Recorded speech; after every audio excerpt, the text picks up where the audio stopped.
नमस्कार सर्वांना. तर बघा इकडे सकाळची मी मेथीची भाजी मस्त बनवून घेतली, चहा वगैरे केली आणि बघा किती छान असं मस्त ऊन पडलेलं आहे. खूप छान वाटतंय बरं का. सकाळचे 8 वाजले होते आणि बघा मी सकाळचे सर्व कामं आवरली. त्याच्यानंतर आहे ना रात्री डाळ आणि तांदूळ मी भिजत ठेवले होते, ते आता दळून घेते. कारण रात्री आहे ना मला इडली बनवायची होती, त्याच्यासाठी बघा मस्त दळून घेतली आणि दिवसभर आंबवण्यासाठी आहे ना ठेवून देते त्याला बॅटरला.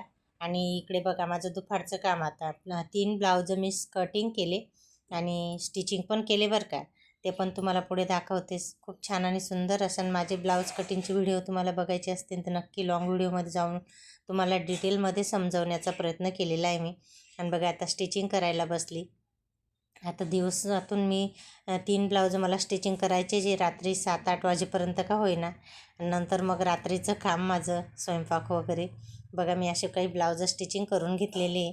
आणि आता बघा रात्री मस्त साऊथ इंडियन स्टाईल मला चटणी बनवायची होती इडलीसोबत. आणि बघा मस्त पीठ पण आंबवून गेलं होतं बरं का. आणि बघा मस्त इडल्या लावून दिल्या, चटणी बनवून घेतली. खूप छान अशा मस्त इडल्या झाल्या होत्या. आणि बघा हे दिवसाला मी 3 ब्लाऊज कटिंग पण स्टिचिंग पण केले, ते तुम्हाला थोडं शेअर करते. बघा एवढ्या साड्यांना फॉल हाताने लावायचे अजून तर 13-14 साड्या आहे या. तर चला आजचा हा व्हिडिओ कसा वाटला ते नक्की सांगा.